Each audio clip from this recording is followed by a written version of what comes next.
Racial inequality has been a very large issue in the U.S. since our founding, and it continues to cause problems within our society.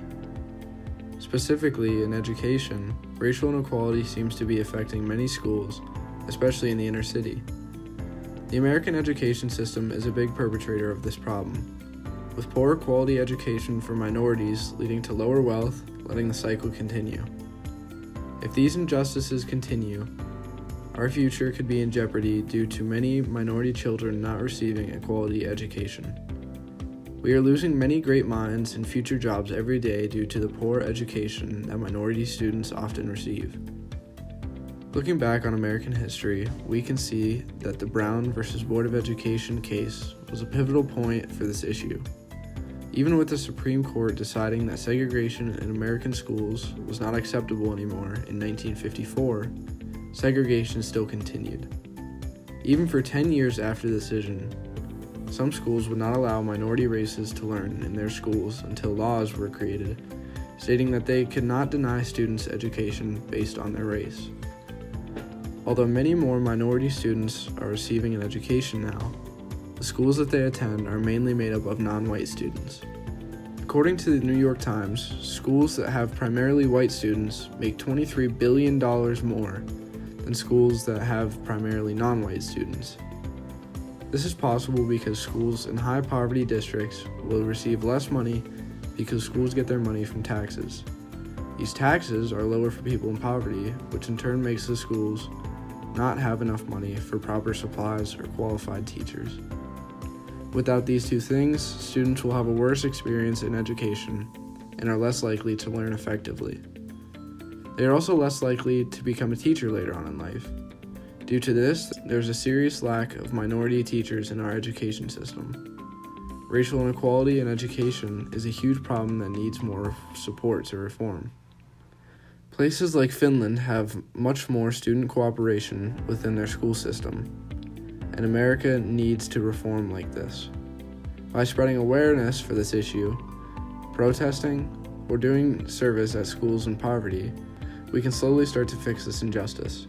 People like LeBron James are making a big impact on this issue. He has started a school for families in poverty that will provide them with free education all the way through college. Because of the great staff and immense funding, students are exceeding expectations and test scores that did not seem to be possible before. By using our group's mission statement to discover the cause of education inequality based on race and promote a more inclusive education system in the larger Cleveland area, we are working towards giving minority children a better education. In order to carry out this mission, we engaged in the Praxis cycle of awareness, analysis, and action. We engaged in this cycle through the lens of our essential question, which was, how do educational circumstances perpetuate racial inequality in the United States and Cleveland? Our inspiration for our essential question was to try and make an effort to solve this issue within the Cleveland area. We wanted to try and make a difference within our own community, and seeing that this is an issue in Cleveland made us want to pursue this essential question even more. As we researched, we came across many agencies that helped us in answering this question.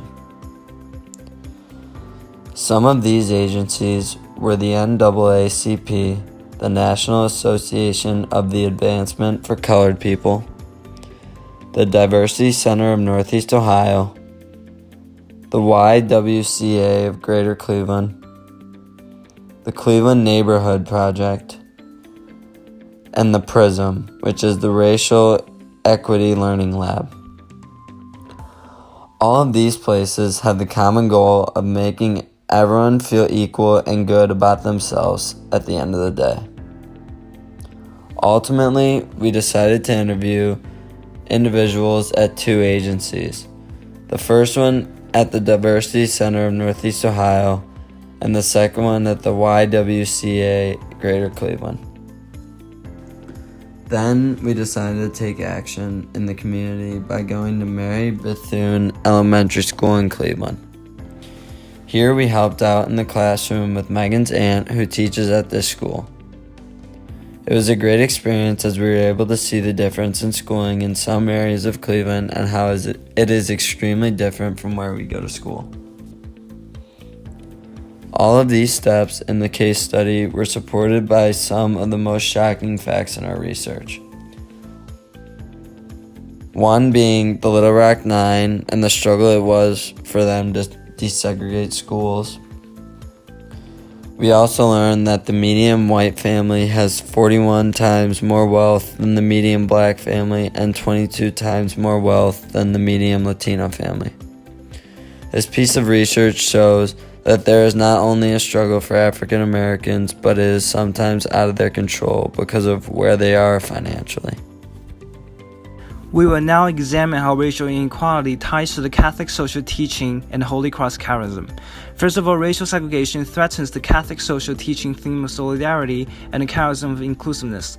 People should embrace the diversity within society, respect different customs, and welcome people of all different identities, since minorities are also part of the community.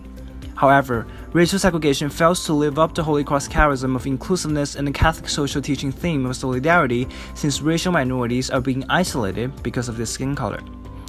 In addition, African Americans' lack of access to quality education is a problem that relates to the Holy Cross charism of the cross and the Catholic social teaching theme of option for the poor.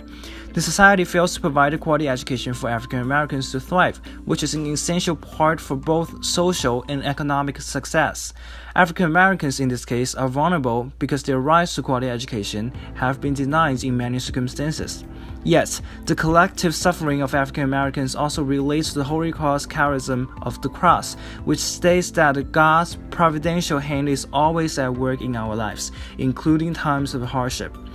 Just as Dr. Melba Bills, a member of the Little Rock Nine, stated that she relied on God when she was bullied at school, we should also believe in God's benevolence and continue to promote love in the society.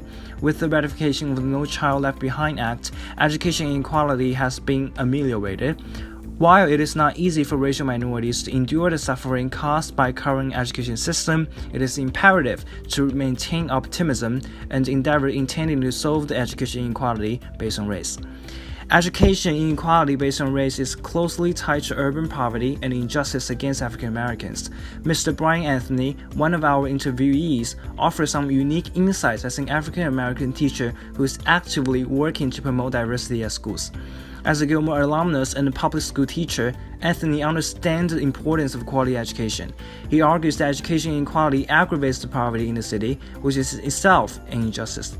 The overwhelming poverty rates and the high school dropout rate will also very likely lead to crime in the city. The experience that my group had was very eye-opening to our topic because it helped us understand what it is like to be affected by racial and social issues in inner city life. On May 13th, our group went down to Mary Bethune Elementary School, located in Cleveland, Ohio, where we observed and helped special needs children with their daily morning routine. When we were there, we realized a lot about inner city schools and the challenges they face every day. Jamie Saul, who was the teacher we shadowed for a couple of hours, gave us a lot of beneficial information about what it is like to be a child going to school in Cleveland. She explained to us that kids come with zero supplies to school, and so the teachers are responsible for buying the supplies. This is an example of poverty and how these children cannot even come to school with the right materials because they do not have the money to buy them. Another example of socioeconomic difference between inner city schools and suburb schools is that student attendance in inner city schools is a huge issue, so these schools have district-wide campaigns to get kids to school called Get to School You Can Make It. Another difference that Mary Bethune Elementary only has is that they only have 2 sports offered for middle school kids, and those include basketball and track. In order for these sports to run, teachers have to be willing to voluntarily coach the students. Last year, the students did not have uniforms, so the staff raised money so the kids could participate with proper uniforms. The action and response that my group participated in further informed us about issues in the urban community. It will continue to take us to do more hand-on volunteer work for people who are part of the communities who are affected by poverty. For example, volunteering at a food bank, inner city school, or YWCA of Cleveland. Racial inequality should be an ongoing awareness topic in the city of Cleveland. We can raise awareness of the ongoing issues to surrounding communities in Cleveland and local government officials. To effect social change, we can volunteer and provide more education to community members, for example, parenting and economics classes. My group could use the grant money offered by the Center for Social Concerns by hosting fundraisers to raise money for school supplies, clothing, and sport programs in the urban community. There is an ongoing need for continuing the importance of education and parental involvement in the community, and there are always ways that can be done to eliminate racial inequality. In conclusion, while our Praxis cycle was very enlightening and educational in many ways, we have come to the collective consensus that more needs to be done. While charity and volunteering is quite helpful to a certain extent, especially in smaller communities, it is not enough to solve the issue. It is imperative to understand that unless legislation is enacted to change the system, this problem will never be fully eradicated. The next step to re-embark in the Praxis cycle is to raise awareness of the governmental issues perpetuating racial inequality in education. These issues include the algorithm that allots funding to schools, existing laws, and the fact that new laws are not being created as our society changes. It is now the responsibility of everyone aware of the racial inequality in education to be able to create the world that we want to pass on to our children. This issue might take hundreds of years to fully solve, but by chipping away at the block, eventually change will come.